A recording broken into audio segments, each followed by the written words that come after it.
Okay, hello dear students. Good morning to all of you. Okay, let's begin start our today's history class. By this class, we will finish our this chapter. Okay, by this today's class, we will finish the history first chapter. Okay. Now we can move to the next topic: finding out about the past. Finding out about the past, or how can find out the past information or events. How historians are collecting the information from the past. Okay. In other words, what are the sources to know about the ancient period of India? What are the sources to know about the ancient period? There are different types of sources.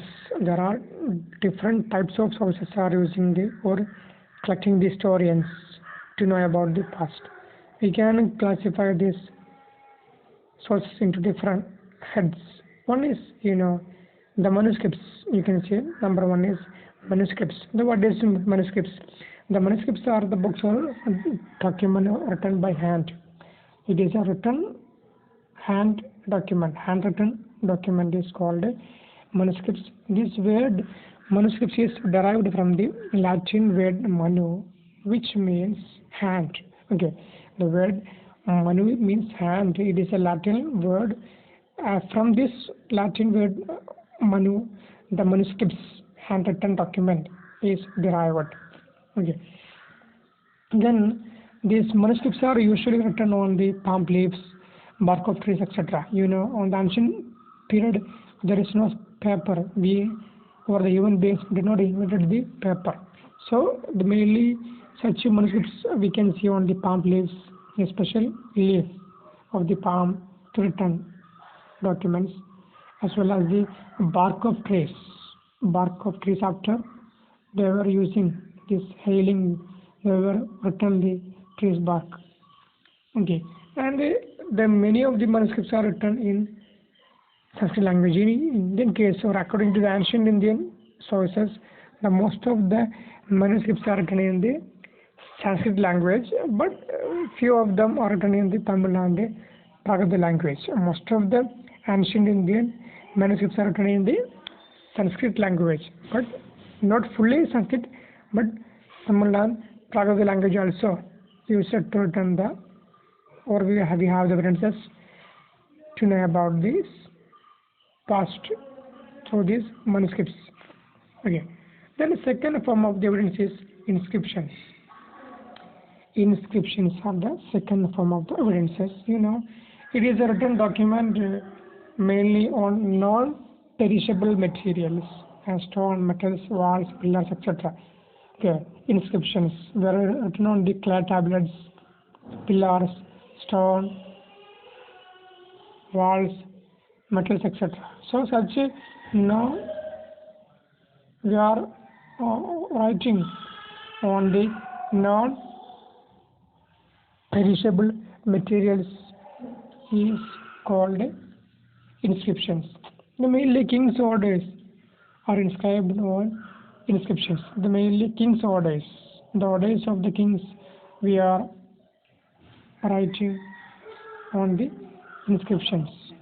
Okay. Then third one is artifacts. The first one is manuscripts. The first source is the manuscripts. Second one is inscriptions. And third one is artifacts. Now, what is artifacts? Artifacts are it is any object or thing used in the past. It is any object or thing used in the past is called artifacts. The people, those who are studying about artifacts, are called archaeologists. Such sources are known as archaeological sources. The people, those who studying about artifacts, are called archaeologists. And this form of branch of knowledge is called archaeology. Okay, so any object or anything which was used by the past is called artifact.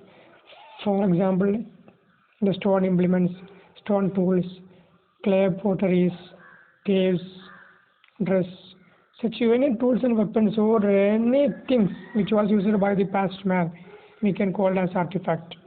Okay. And how we will find out these artifacts? By the excavation, by the excavation from the archaeologist. They will find out the different evidences of the artifacts, okay, like tools, weapons, pots, pans, ornaments, bones of animals, birds, fishes, different coins, etc. Such different artifacts are available to know about the ancient India. Okay, we have the different evidence are to know about the ancient period. So by the excavation, our historians are find out the artifacts. Then one past or many. And our next topic is one past or many. Actually, in this textbook, we are using the term past not for singular, it is a plural level. In this textbook, we are using the past, not a singular where it is a plural, because different group of people have different past. Different group of people have different past. The life history of the farmers and herders are not equal or not same the kings and queens. Just like the life history of merchants are not like the craftsmen. It is full of different.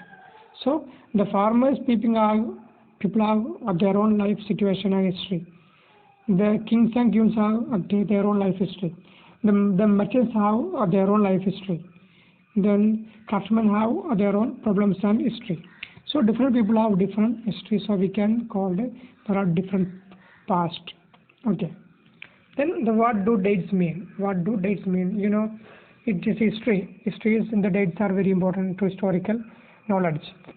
Especially in this book, we are studying about historical events that was mainly happened before the birth of Christ.